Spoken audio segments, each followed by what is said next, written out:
Olá pessoal, estamos de volta aqui no nosso canal da Sociedade Chesterton Brasil. E aí esse vídeo é a sequência de um outro. Então se você ainda não ouviu, volte lá, veja o vídeo. Se chama Dickens e a Vida de Nosso Senhor, apresentação. Ali eu vou falar um pouco sobre como é que essa história surgiu e tudo mais. E aqui eu vou falar sobre esse livro que é A Vida de Nosso Senhor. Foi chamado pela própria cunhada de Dickens, certo? De Novo Testamento que ele escreveu para a família, tá? Então, aqui... E tem a gente percebe, né, que na literatura do Dickens, de maneira geral, aparecem muitos elementos, certo? Que há de uma cosmovisão cristã, tá? Essa cosmovisão cristã é uma cosmovisão... Como é que a gente vai dizer? Isso é muito interessante, né? A gente começa a estudar o caso do Dickens, é a comunidade anglicana, a comunidade estabelecida da Inglaterra. Eu falo comunidade porque, dentro de um ponto de vista católico, certo? A palavra igreja se aplica, por exemplo, aos ortodoxos, por exemplo, né? Então, como essas comunidades, mas claro, tem toda uma polêmica aí que eu não vou aprofundar aqui, tá? Mas, falo também igreja anglicana, como os anglicanos se chamam, então é a igreja estabelecida da Inglaterra, tá? Mas aqui eu uso o nome no tom daquilo que ela é oficialmente dentro do estabelecimento jurídico do Reino Unido ou da Inglaterra.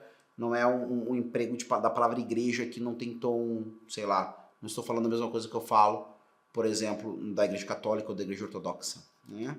Então a compreensão é diferente. Mas a igreja anglicana se autodenomina na Inglaterra de igreja estabelecida da Inglaterra, tá?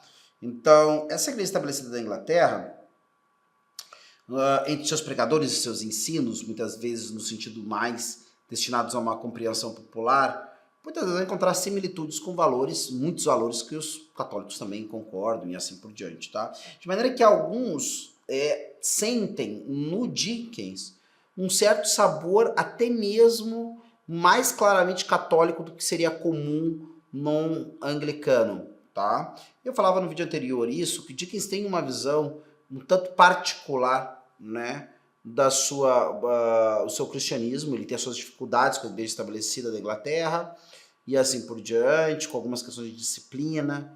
Ele é um cara que nem sempre a sua vida foi marcada por coisas bacanas. Muitas pessoas questionam a questão da vida pessoal do Dickens, o seu segundo matrimônio e assim por diante. Então, assim, mas não adianta, né? Se queremos pessoas perfeitas, nunca vamos querer a ninguém, certo? Então, o Dickens é esse sujeito que talvez justamente por isso, né? Por ter as suas diferenças e ter uma cabeça talvez um tanto mais independente, certo? Aderiu a um certo espírito, a um certo jeito de ser, que talvez não seja algo que seja vindo, né, da igreja anglicana ou da sua prática institucional, mas que surge de uma certa intuição pessoal dele, tá? Então, para mim, ele é alguém extraordinário sob vários pontos de vista, e ele decide que vai empregar então essa qualidade, né, de contador de histórias para escrever, como diz a sua cunhada, um Novo Testamento para sua família, tá? Esse livro é um livro que não saía de casa, né? Na verdade, livro estou chamando assim, porque acredito que também nós não podemos nos apegar meramente a uma forma de publicação.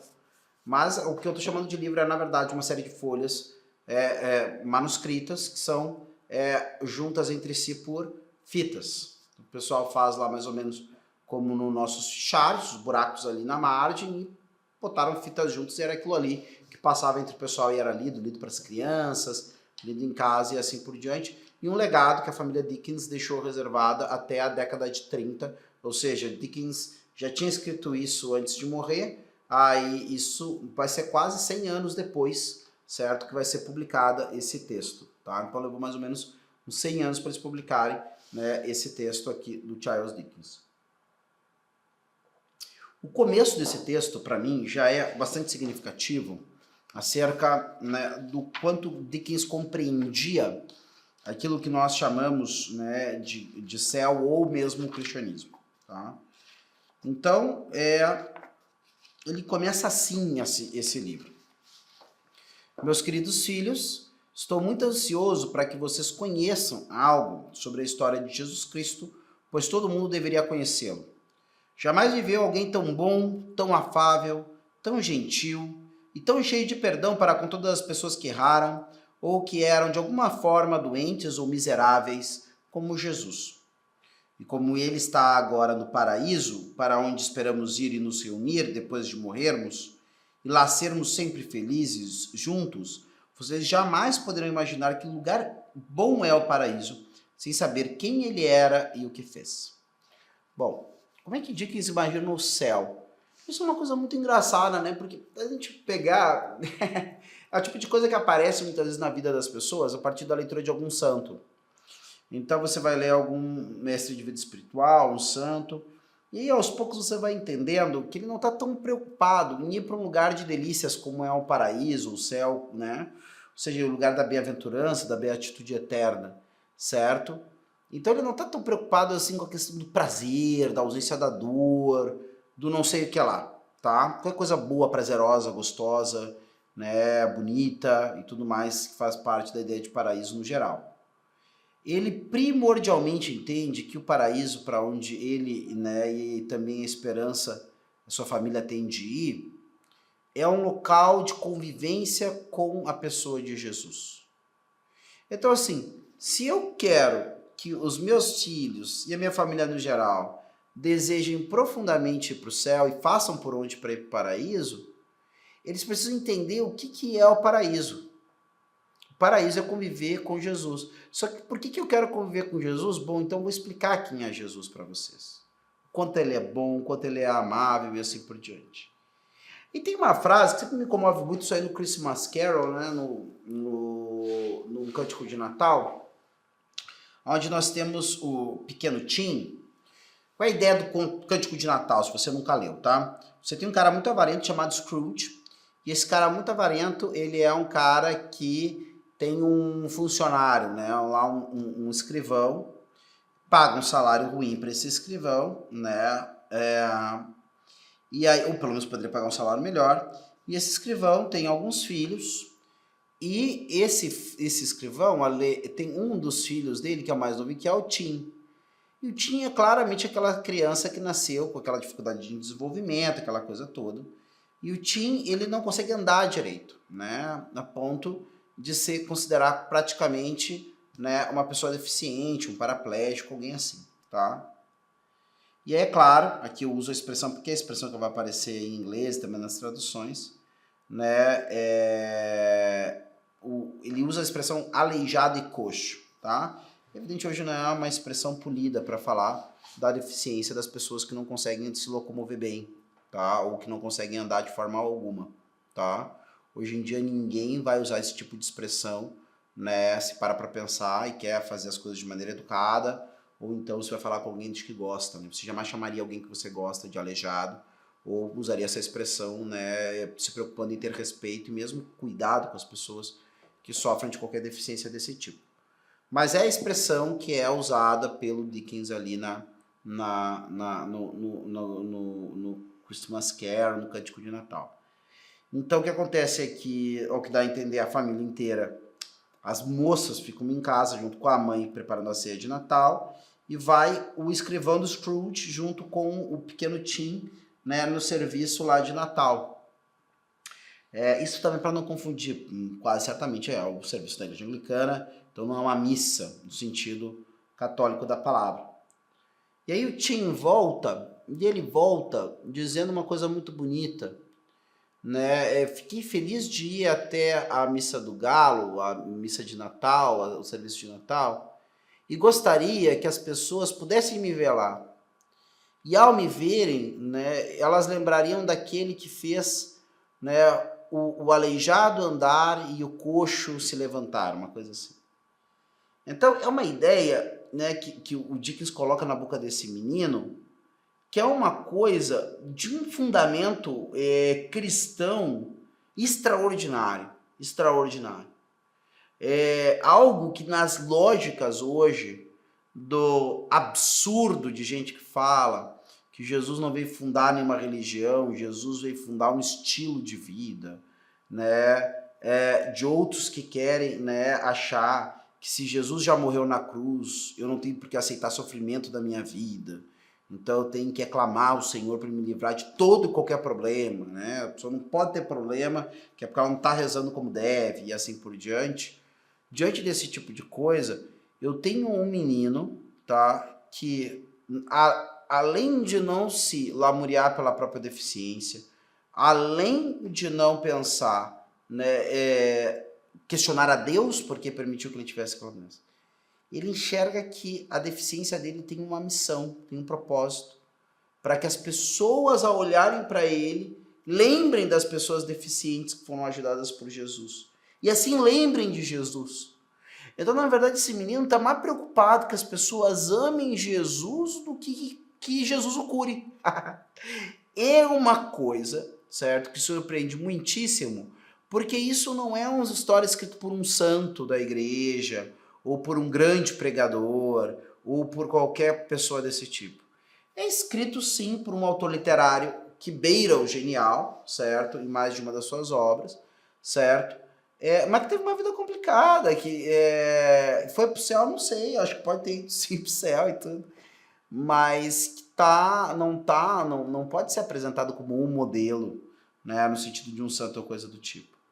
E propõe isso numa das suas histórias. E propõe aqui uma coisa que em algum grau, de uma certa profundidade escatológica, que é entender do que se trata a realidade última do céu, que é estar com Jesus. E uma coisa mais bacana ainda, né? Só desse primeiro parágrafo, só pode, de fato, querer, né, de fato, a Cristo quem conhece a Cristo. Então eu tenho então que fazer esse processo na jogada, né? E não é por nada que alguém com esses sentimentos consegue escrever a história mais famosa, né, de Natal, né? E é interessante que o Dickens faz isso de uma maneira muito oportuna, porque se nós vamos olhar lá o Christmas Carol, nós temos uma característica muito interessante. Dickens, ao falar da realidade sobrenatural, ele não fala em nenhum momento do inferno.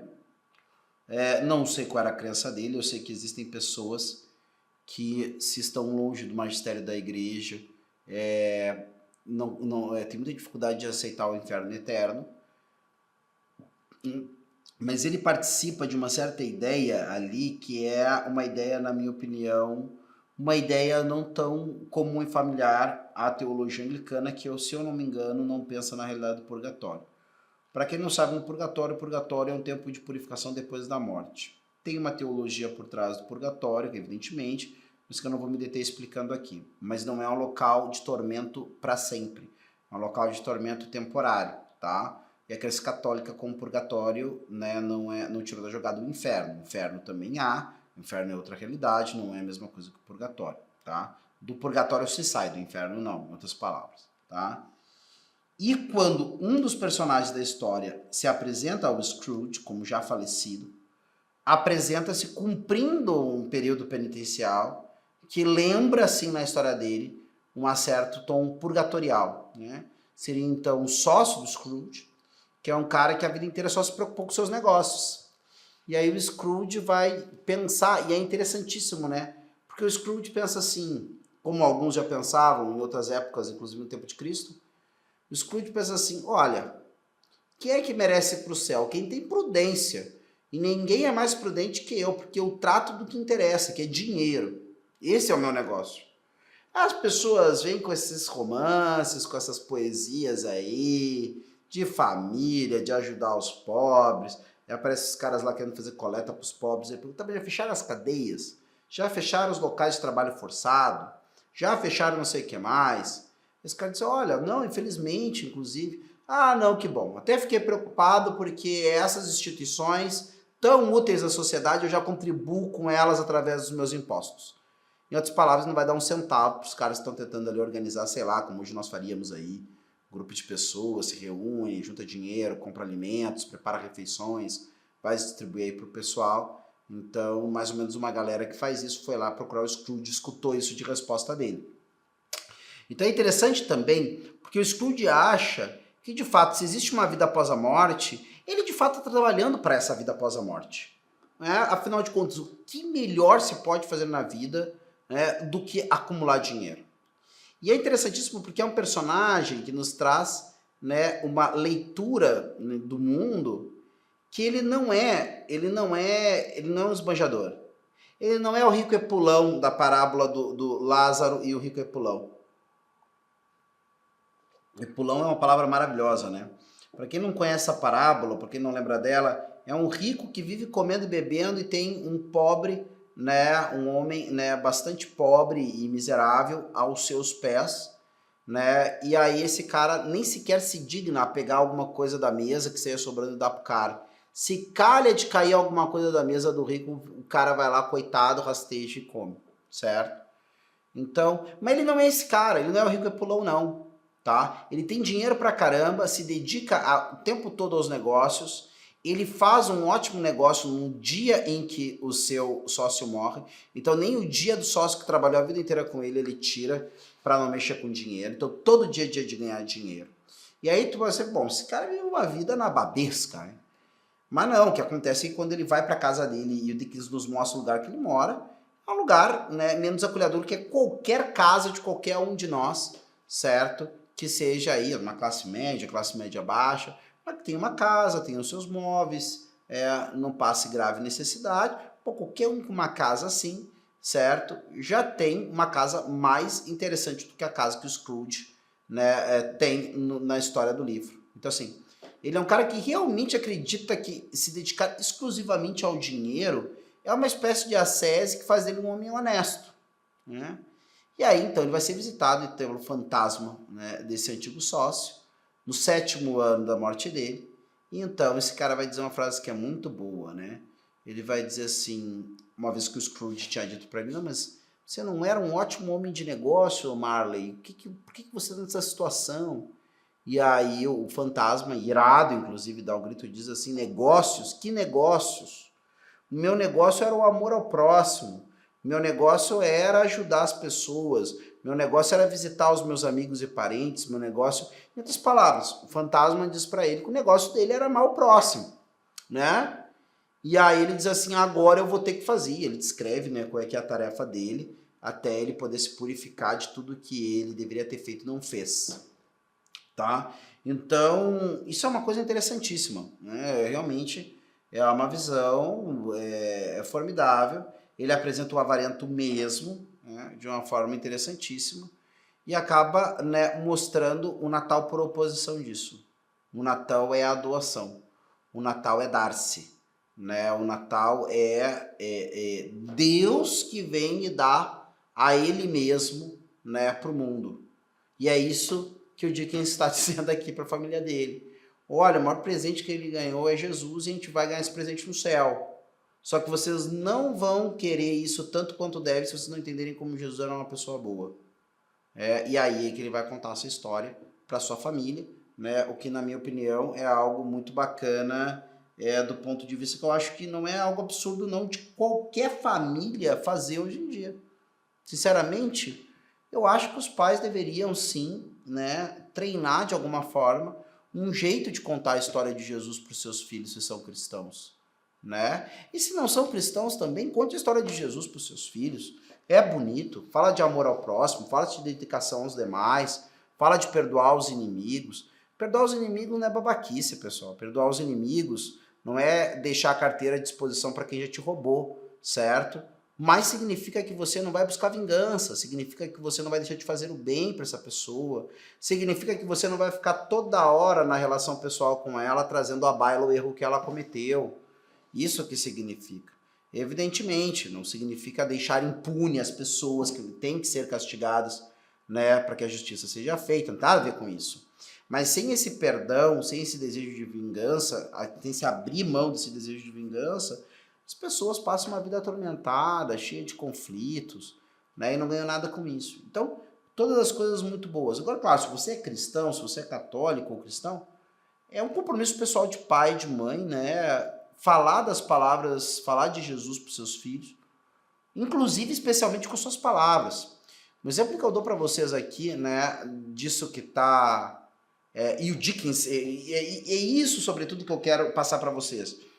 Que esse autor, né, que está tão identificado com o Chesterton, ele, na verdade, não está identificado com o Chesterton por nada. Ele está identificado com o Chesterton porque o Chesterton leva a um outro nível de qualidade de compreensão aquilo que, em grande parte, uma parte da sociedade vitoriana, ou talvez nem toda parte da sociedade vitoriana, mas Dickens tinha.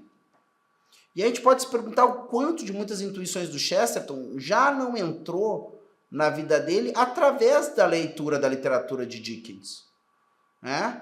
E aí eu vou dizer para vocês assim, ó, entre os vitorianos, de grande verve literária, de grande talento literário, né? Claro que havia gente bem mais católica que Dickens, católica mesmo, que Dickens não era católico, né? Claro que havia gente mais católica, talvez até mesmo mais cristã que Dickens, certo? Agora, juntar o cristianismo que ele tem aqui com a qualidade literária que ele possui, realmente aí já é um conjugado bem mais complicado, né? E é natural que um homem que tenha compreendido tanto do mundo através da literatura, como é o caso de Chesterton, isso a gente já comenta também, a gente já falou isso lá no vídeo sobre a biografia do Chesterton, o papel do Edward Chesterton, que é o pai dele, né? E antes que o guri compreendesse o que eram as coisas que ele falava nas rimas e poesias, foi insuflado com poesia e tudo mais. Então faz sentido que esse cara seja um cara, né, que seja tão apreciado pelo Chesterton. Porque talvez as raízes das intuições cristãs de Chesterton e talvez até de uma simpatia católica de Chesterton tenha surgido justamente na leitura da literatura do Dickens, né? Então, e em partes para concluir esse momento aqui, vale a pena a gente lembrar o seguinte: Dickens, em algum grau aqui, atende uma coisa que é um valor, inclusive, trazido à baila pelo Papa Pio XI. Muita gente não sabe disso, já falo aqui também para fazer um trabalho de utilidade pública para você, quem sabe aqui está vendo esse vídeo ainda é alguém que acredita na fábula narrativa, né, de qualquer simpatia do Papa Pio XII, né, em favor do nazismo, né, ou mesmo, né, de omissão, tá? Saiba que Pio XII, inclusive, era um homem que contava com a maior gratidão, né, do judeu que mais o conhecia, que era, né, o chefe da comunidade judaica de Roma, tá? Então, esse homem era um homem que tinha uma gratidão enorme, Pio XII. E Pio XII, já como núncio, ou seja, embaixador da Santa Sé na Alemanha durante o reinado de Pio XI, tá, o pontificado, melhor dizendo, de Pio XI, tá, vai então ser o cara que vai ajudar Pio XI a escrever a carta que materialmente condena o nazismo, tá? Na verdade, não só materialmente, formalmente, né, condena o nazismo, materialmente talvez não, porque não vai falar todas as letras, né, condenando peremptoriamente o partido nazista, mas vai condenar tudo que faz o nazismo ser o nazismo, que é uma carta escrita inclusive em alemão, que é o nome dela, perdão meu alemão, mas é Mitte brennender Sorg, né? Essa é a carta, e essa carta ela vai apelar a justamente isso, né, que Dickens faz aqui. Ele vai dizer assim, olha, não troquem, né, mais ou menos nessas palavras, o mito da raça, né? Não troque, aliás, o evangelho que vocês aprenderam no colo das vossas mães piedosas, de uma piedosa avó, de um padre, um pároco clemente, pelo mito do sangue, pelo mito da raça, pela ideia nacionalista de pátria e assim por diante, certo? E é isso. Dickens está fazendo justamente isso. Dickens está entregando, né, a versão dele da história que ele considera a história mais importante, certo? Eu acredito que em grande parte essa história, a maneira como ele narra aqui, tem muito mais similitude, muito mais, está muito mais certa que errada. É evidente que vai ter aqui leituras, interpretações ou frases dúbias, certo? Que ele não está escrevendo isso aqui para ser analisado por teólogos, nem mesmo ele provavelmente tinha toda essa compreensão teológico-dogmática assim, né, para isso. Mas, em grande parte, eu acredito que Dickens aqui está entregando, né, a grande história, que ele considera a história das histórias, certo? Para os seus filhos e para suas famílias, certo? E é um convite também a vocês fazerem algo semelhante, né? Por que não pensar, principalmente se você tem algum talento para escrita, em escrever uma breve vida de Cristo, certo? E talvez ir mudando uma coisa ou outra, aí todo ano faz alguma coisinha ali. Sabe, você deixa um lindo legado para sua família, para os seus filhos, para os seus netos, para os seus bisnetos. Vocês tenham aí essa história de Jesus, né, escrita nas palavras, certo? Do vô, do bisavô e assim por diante, tá bem? É evidente, não preciso dizer nada, né? Se você é católico, você vai ter que ter um pequeno cuidado, talvez contar com a assessoria aí de alguém que tenha estudado um pouquinho de teologia, para você também não botar ali nenhuma bobagem ou coisa dúbia, certo? No ensinamento sobre Nosso Senhor, tá? Mas é muito bonito, isso aí parece ser um legado bem bonito, né, de um pai de família, de uma mãe de família deixar, né, para os seus filhos. A gente tem um outro exemplo desses também, que é da baronesa de Seguir, eu acho que é isso, não sei se é baronesa ou marquesa ou duquesa, mas é a mãe, né, do Monsenhor de Seguir, que ela escreve acho que saiu em 3 volumes, que é meio que uma bíblia contada pela avó. O pessoal aí do Clubinho Literário, ele publicou, se eu não me engano, aí a parte do Novo Testamento, ou dos Evangelhos, né? Melhor dizendo, mas tinha também, né, a mesma edição com, né, o Antigo Testamento. Que é isso, a ideia é uma narrativa de uma avó com os netos em volta e ela contando sobre o Evangelho, né, para esses netos. A gente tem também outras opções hoje em dia que vão um pouco nessa linha, livros de histórias bíblicas. Aí é aquela coisa, né, o cuidado sempre no uso desses subsídios, que é a mesma coisa que a gente fala com relação ao Charles Dickens também, que é a questão de saber quem é que está produzindo, porque pode estar ali, né, uma vertente cristã que não é a sua, tá? Então há esse cuidado. Mas tirando isso, tá? Fica a recomendação viva sobre esse livro. E ainda nós vamos conversar um pouco mais sobre Dickens, porque na sequência daqui eu gostaria de conversar com vocês sobre Christmas Carol, tá? Nós já tivemos, se alguém lembra disso, no ano de 2017, eu acredito, nós tivemos aí o Congresso de Literatura Católica promovidos, não pela Sociedade de Chesterton Brasil, mas pelo Instituto Hugo de São Vitor, tá? E ali Dickens também foi objeto de um dos autores falando dessa mentalidade dele. Então vale a pena dar uma olhada lá, a gente fala também de Christmas Carol, certo? Mas não deixem, né, de conferir as novidades. Então se você quer saber quando vai sair esse vídeo sobre o Christmas Carol, não deixe de clicar no sininho agora, certo? Inscrever-se no canal, clica no sininho, tá? E compartilha também esse vídeo com quem você sabe que gosta de Dickens, gosta de Natal, gosta, né, gosta do tema cristianismo e assim por diante. Está bem? Vou ficando por aqui, até a próxima.